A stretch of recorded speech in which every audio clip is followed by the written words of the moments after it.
Authority by Humongous. Quote, "The man who knows how to split the atom, but has no love in his heart, becomes a monster." Unquote. Jiddu Krishnamurti. You're locked in a room with 100 other people. You're informed at least 5 of them have no conscience, want to take advantage of you, and possibly murder you. This subset are masters of deception and can seamlessly blend in with the group, so it's extremely difficult to discern who they are. That said, they can target you, an ethical person, with ease. Quote, "The shameless know us much better than we know them. We have an extremely hard time seeing that a person has no conscience.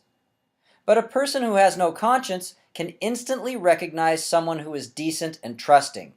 Unquote. The Sociopath Next Door. These predators are deep evening hunters, sporting night vision goggles and state-of-the-art weaponry, while you're blind and vulnerable. Do you feel uneasy? How do you sleep, knowing when you do, any one of these 5, if not all of them, might kill you? They're incapable of feeling remorse, so what's to stop them from destroying you? They'd harbor zero guilt in doing so. Can you ever relax as long as you're stuck in that room? Existing in perpetual fear is exceedingly painful. Stress this extreme and protracted can result in adverse mental and physical effects. Is the above some delusional scenario, or do these creatures exist, hidden among us? Known as psychopaths and sociopaths, it's been asserted 1% of the global human population are the former, while 4% the latter. If such is the case, and psychopathy and sociopathy are real, you've almost assuredly interacted with one or more of these hunters. How would you know who they were? Wouldn't it be helpful if you could determine who was a psychopath or sociopath? Such could save you immense pain when you consider these purported predators could exterminate you and feel no contrition in doing so. What if there was a separate species existing among humanity that looked like Homo sapiens and acted like humans, yet were devoid of remorse and ultimately vicious? And what if some freak job of this ilk found his or her way into a position of power? What if a flotilla of them did? Quote, "When conscience falls into a profound trance, when it sleeps through acts of torture, war, and genocide, a leader with no 7th sense can hypnotize the group.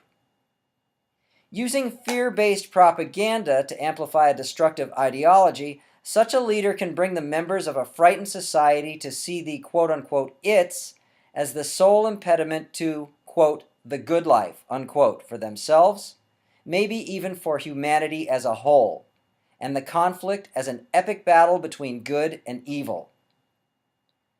Once these beliefs have been disseminated, crushing the quote-unquote it's without any pittance or conscience can, with chilling ease, become an incontrovertible mandate." Unquote. The Sociopath Next Door. How many fools became paid assassins, known as soldiers, ready to kill their own species they'd never met before in quote-unquote Iraq? Such is the same as exterminating a stranger on the street. You don't even know them. Why would you want to kill them unless you were brainwashed, insane, or both? Because they believe in authority, the monetarily impoverished contract themselves out to assassinate other humans they've never interacted with. Quote-unquote leaders, authority figures, have indoctrinated these financial insolvents into accepting they are quote-unquote Americans. Those in quote-unquote Iraq are quote-unquote Iraqi, and the two are mortal enemies. The same brainwashing is implemented in every other quote-unquote country.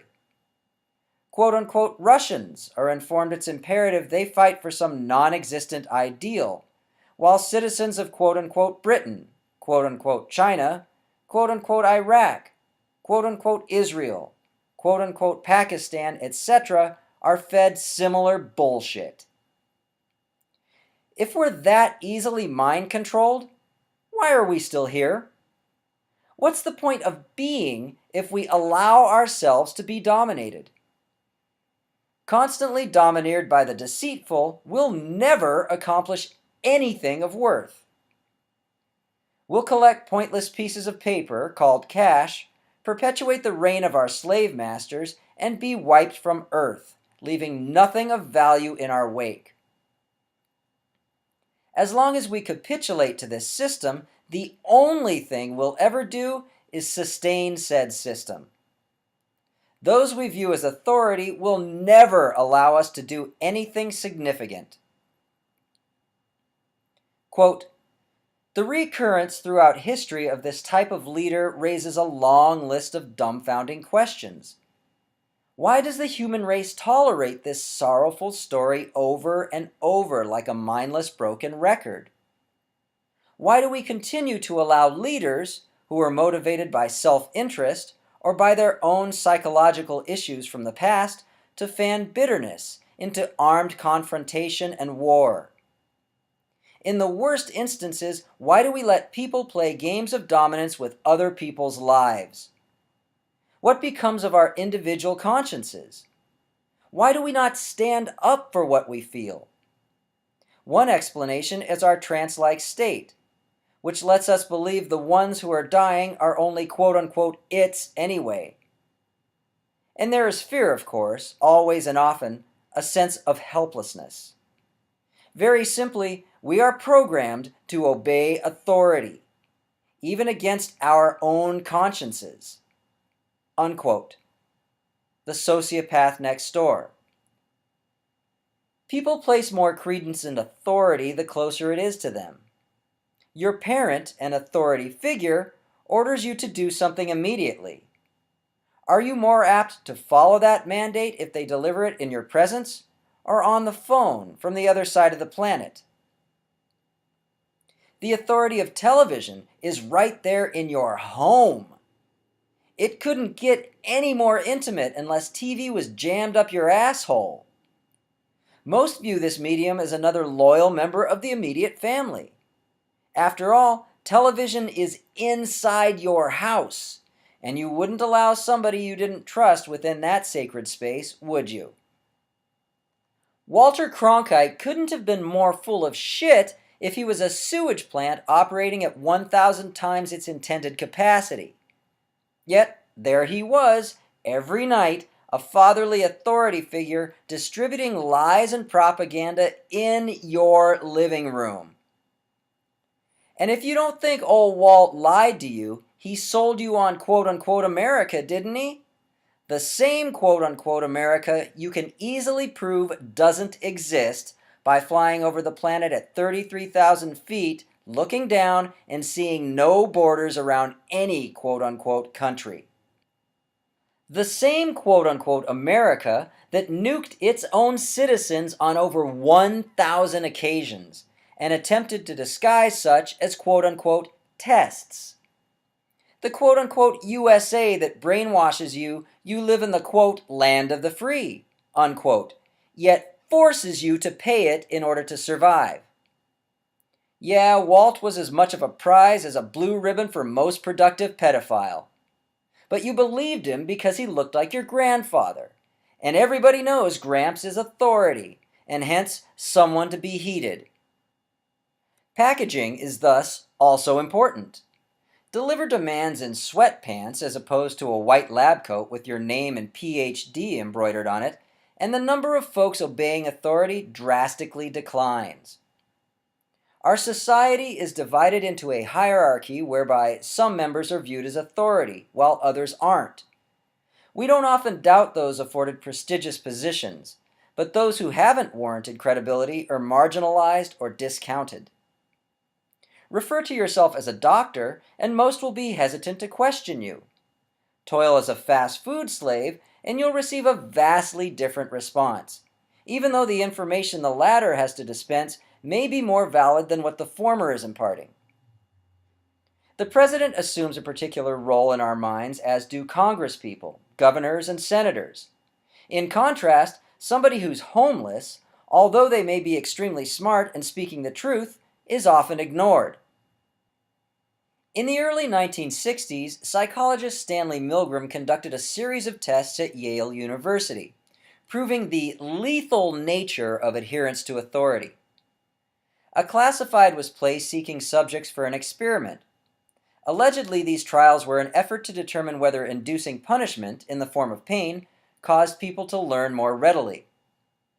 Applicants were divided into groups of two, denoted quote-unquote learner and quote-unquote teacher, and separated into adjacent rooms. The learner could hear the teacher as he spoke into a microphone, and the teacher could ostensibly hear the learner through the wall between them. Neither were able to see one another. With an authority figure present, a quote-unquote scientist in a white lab coat, the teacher was instructed to speak a word association test through the mic. Strapped to a chair and wired to a source of, quote, electrical current, unquote, the learner was directed to answer by pressing one of 4 buttons on a numeric pad in front of him. If the learner gave the correct answer, the teacher would move on to the next question. Should the learner provide an incorrect answer, the teacher was mandated to administer a voltaic shock to the learner, and then proceed further into the test. In front of the teacher was a large switchboard, complete with toggles at regular intervals. Above these switches were demarcations denoting the amount of voltage per lever. With each incorrect answer, the number of volts increased by 15.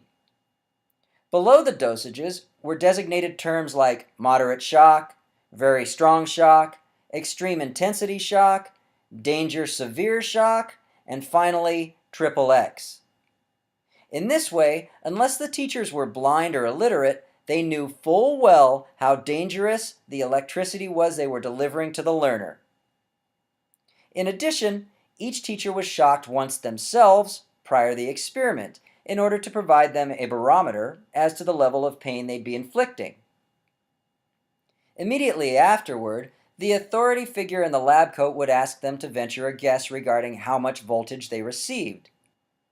Invariably, the teachers believed they had been given far higher a dosage than the 45 volts they had actually been administered. They now had personal comprehension of how painful even a slight dose of electricity was, let alone a lethal amount of 450 volts. One might surmise, after delivering an electric shock to someone and hearing screams of protest emanating from the opposite side of the wall, a person would stop administering such agony. One would be correct, but only a partial percentage of the time. 2/3 of the teachers delivered lethal shocks to the learners, simply because the authority in the white lab coat ordered them to. This is proof positive these people became anything but individuals and failed to think for themselves. Consider the ramifications of that, as this trial has been conducted thousands of times over the years by multitudinous experimenters. Provided circumstances of the test remain constant, the same percentage of folks are so brainwashed they're willing to kill another human being because authority tells them to do so. That means 2/3 of the population would shock you to death if ordered by authority. Quote, a substantial proportion of people do what they are told to do, irrespective of the content of the act, and without limitations of conscience, so long as they perceive that the command comes from a legitimate authority. If, in this study, an anonymous experimenter could successfully command adults to subdue a 50-year-old man and force on him painful electric shocks against his protests, one can only wonder what government, with its vastly greater authority and prestige, can command of its subjects. Unquote. Stanley Milgram. If that isn't definitive proof regarding how dangerous it is to believe authority has the quote-unquote right to command people, nothing is. Dress a mass murderer in a suit, and folks have been brainwashed to believe he's quote-unquote successful, superior, and somebody they should listen to. Put a serial rapist in a cop uniform, and suddenly he can order you around, and you feel forced to comply. Quote, I would say, on the basis of having observed 1,000 people in the experiment and having my own intuition shaped and informed by these experiments, that if a system of death camps were set up in the United States of the sort we had seen in Nazi Germany, one would find sufficient personnel for those camps in any medium-sized American town. Unquote. Stanley Milgram. Nobody was actually shocked during the Milgram experiments, as no current ran through the electrical wires between the teacher and the learner. Moreover, the latter was always an actor, working on behalf of these tests to determine to what extent the quote-unquote teachers would go when coerced by authority. The cries of anguish delivered by the learner were actually pre-recorded responses played at the various quote-unquote voltaic intervals by those conducting the experiment.